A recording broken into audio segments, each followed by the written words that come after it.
do y'all ever like look back at all the things that you survived or you went through, and then while you were going through them, you're like, man, I'll be glad when this storm I get through. You know, they always say everybody's in 3 points. Everybody in their life is either going through 3 points: leaving a storm, entering a storm, or in a storm. And sometimes I sit back and think about like when I'm got a great situation going on, or I've gotten out of something, I'd be like, man, just to think, man, I used to think that situation would end, but I knew it would end, but it was all about how long will it take for me to endure this before it can end. Does that make sense? Prime example, like when I worked at another job I had before, it was a brand that made egg rolls. It's a lot of drama. I think I told y'all this.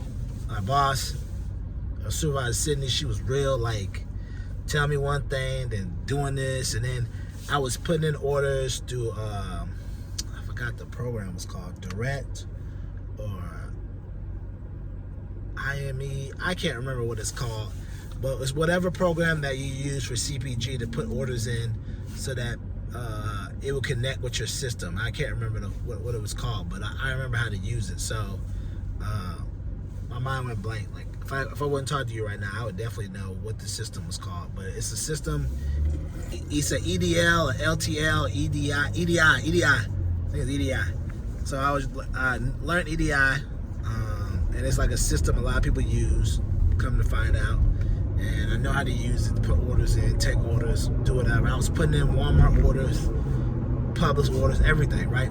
So when I got hired, they had been behind on orders, like months back on orders, right? So I get there, and Sydney, she's just like a chaotic type of person. She's not very good at training people. They said she said, I needed help. I got hired. She was supposed to train me. She trained me. But the problem with her is she never would ever, she was so possessive. She was like the type of supervisor you don't want, in the sense where she was so possessive, she would always say stuff and then never back up what she says to let you know and then throw you under the bus. Prime example. She was like, hey, I'm going to teach you about Walmart. I said, all right, then cool. I would go to her and be like, hey, you know, when you got time to teach me at Walmart, can you teach me about Walmart right now? Oh, we got time. Hey, you get time to teach me about Walmart? Oh, we got time. And I think I asked the third time, and then she's like, oh, let me get back to you. I'm busy doing something. So I start asking. Then a month goes by, another month, I'm just like, I've asked 3 times. What more do you want me to do?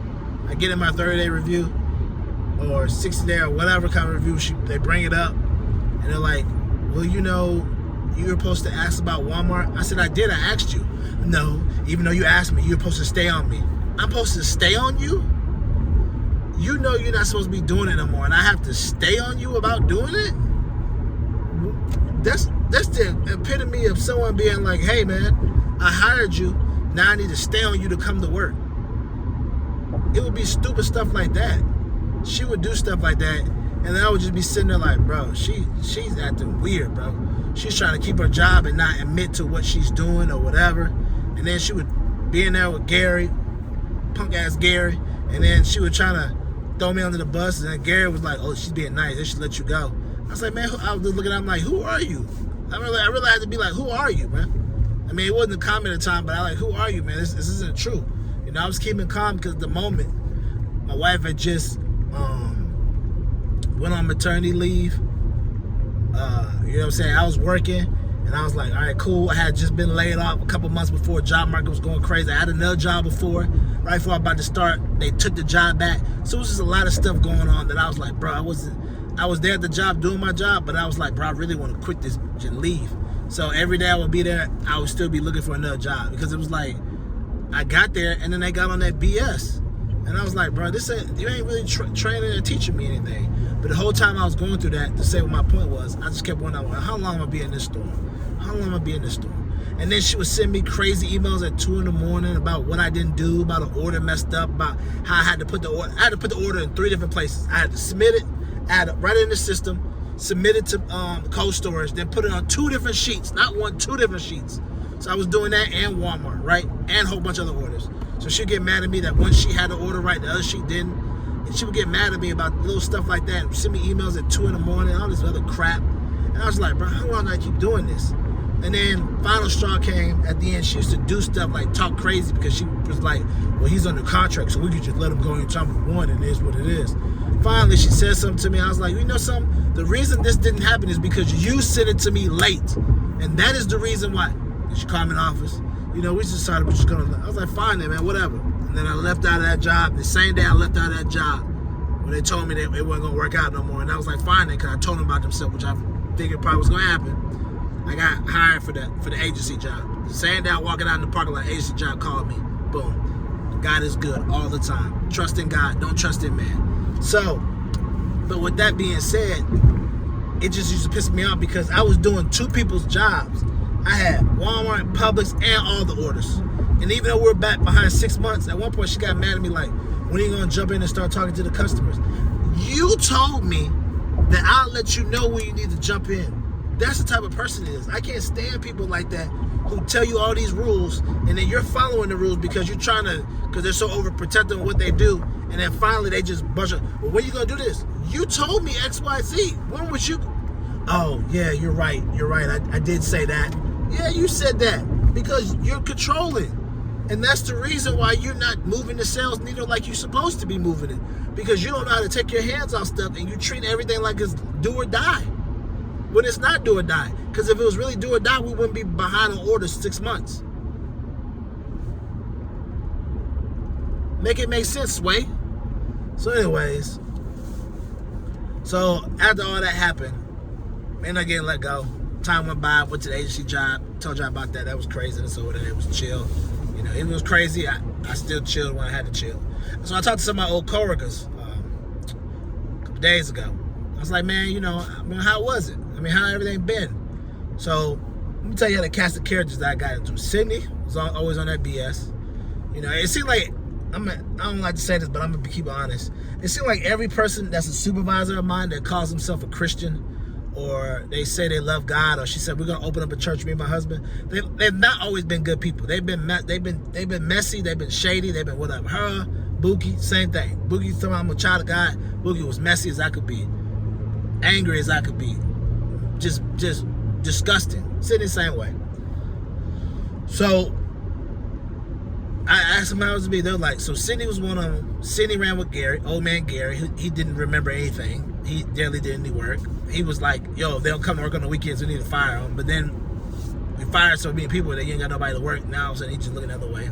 Then you had Mark. Mark was all right, but he was giving Sydney all these reins to do whatever she wanted when he really needed to rope everybody in. And then you had messy Jonathan. Jonathan was the type of person, he was over the plant but didn't know what he was doing. They've had other people quit because they're like, yo, I can't work with Jonathan no more. He don't know what he's doing. He calling shots, and he shouldn't be over the plant, right? So these are the four cast of characters. Sydney, Mark, Gary, Jonathan. Those are supposed to be the leadership team. And then the owner, Apollo. But Apollo didn't live there. He lived in Atlanta. So he let them run it. Shouldn't do that. And then, of course, they had this messy girl named Jessica. She was an accountant. Don't have a degree. Don't know how to use Excel. The head other accountant guy had to tell her on her review, yo, you need to learn how to do Excel. Like how you an accountant don't know how to use Excel and you got people reporting to you. I mean, one of the girls before her that worked under there was like, I'm leaving because she got me doing her work and all she doing is being messy. Well, she was messy as I don't know what. Her and another girl named Kim. Kim was just horrible. Kim was the assistant, and they moved her around so much they didn't have no job for her. You know what I'm saying? She just got she was one of them types. She'd be spending all day ordering snacks, spend all day ordering food. He'd be like, whoa, part of work, how you doing? Anyways, so I asked my coworker, I said, so how have they been? You know, how's Kim? You know, no, how's Sydney, Mark, Gary, and Jonathan? They told me like Jonathan got fired, which I was like, good, because he was just horrible. He thought he knew everything. He was one of them type. Glad. They told me, who was the other one? Mark died. I was like, damn, couldn't believe that. He said Mark caught cancer, spread to him, and he died. I was like, damn, that's crazy. Didn't expect Mark to die. When I saw him, he was in good shape, but that's why you gotta get yourself right with Jesus, you know, and then also go to the doctor, you know, get your checkups, which I gotta make sure I schedule my checkups. So they told me that was crazy. I was like, I couldn't even believe Mark died. I would never thought it. I mean, he had intentions of being on the board and all his other dreams he had, and he was turning everything around, whatever. But he still was kind of letting people do whatever they want. And I was like, "What's up with Cindy?" They were like, "Man, crazy enough, the same day you text me, Cindy just put her 3 weeks in." I said, "What happened?" He said, "Apollo came down, wrote Sydney up for not getting no sales and this and her doing this." I was like, it's starting to finally come to light. She was so busy trying to ride my coattails or ride on me about doing stuff that her butt ain't never get no sales. All this time I was there. I was there for about 7-8 months, and I hardly ever saw her bring on any new accounts. All she did was manage the ones we have and try to do. She's like, "I got all these plans to do this, to do that, and blah blah blah." And then when I was leaving, they ended up hiring another young lady, and we were her talking. I was like, that you're supposed to be like my replacement. She's like, no. I was like, "Man, I'm just telling you what it is. This is how it is." And when she got hired, she only had to manage one account, and all she had to do was put the Publix numbers in, which was crazy to me because I had to put the Publix numbers in, Walmart orders. I had to put the Publix orders in, Walmart orders, and the Knight's orders. And the Knight's orders is everybody else that's not Publix and Walmart. I had to do everybody's orders.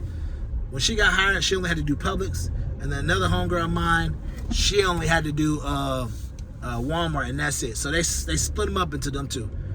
The new girl only had to do Publix, and my other homegirl only had to do Walmart. So they got lucked out. They only had to do their own separate orders. But Eric before had to do all three, and then they get mad on me and come on me, and then come down on me. But then the new girl only had to do Publix, and she was telling me, she's like, "Yeah, I ain't gonna lie, I be messing up just on these Publix orders." And I'd be like, that's why I said, man, if a job don't like you, they're gonna do whatever they can to get you out of the way. And sometimes a job don't like you is not you doing the wrong thing. It may be just the simple fact that they feel like they can't boss you, or maybe you're not getting along with other people or kissing their behind. That's what it is. Because in my review, I was told, well, he only talks to certain people. He don't linger around and talk to everybody. Well, duh, because y'all don't speak to me. So why would I go out my way and speak to y'all if I spoke to you before you don't speak to me? It was just dumb stuff like that. Who brings that up in a review? That lets you know it was messy like that. But long story short, they said Gary was there. Sydney was putting her resignation in 3 weeks.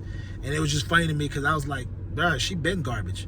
She was garbage back then. She's garbage back now. And I was like, what has she been doing? What sales has she been doing? She's like, and our coworker's like, we're still stuck in the same place. And Apollo want to know why we're not doing well. Because Sydney's not good at her job. She talk a big game, but she was never good at her job. Like, I used to sit there and be like, so what about this sales? I got to make sure that, these things are done together. No, all you was doing is maintaining.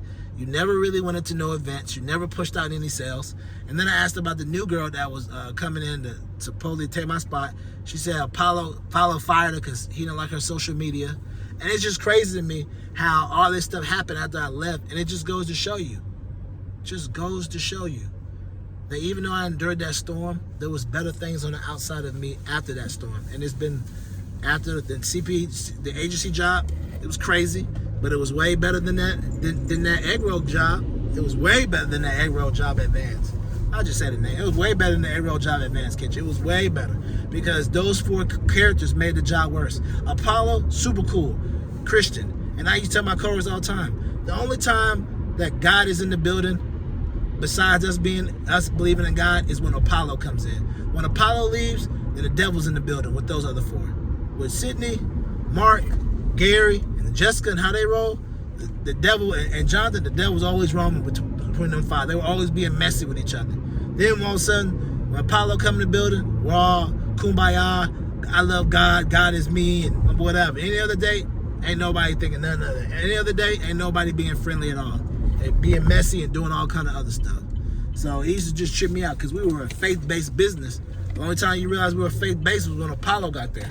And the other time, they just trying to do you any type of way. So I used to be like, man, how long am I going to keep being here? How long am I going to keep being here? How long am I going to keep being here? And it was just aggravating because I was like, man, I'm in a storm right now, and I'm ready to get up out this piece because this sucks, bro. It sucks. And sure enough, it let me go. Or really, I knew it was going to happen because once I told them about themselves, it happened. And I was like, good, I'm glad. Best thing that can happen for me. And then that agency job called me. Even though the agency job was all over the place, it was still a lot chiller than what I was doing. You know what I'm saying? So I say all that to say to you is endure endure.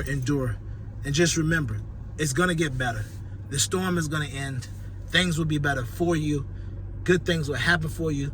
But for you to get to the good part, you have to endure sometimes the bad part. I know it's not right. It's not something that you want as a Christian, child of God.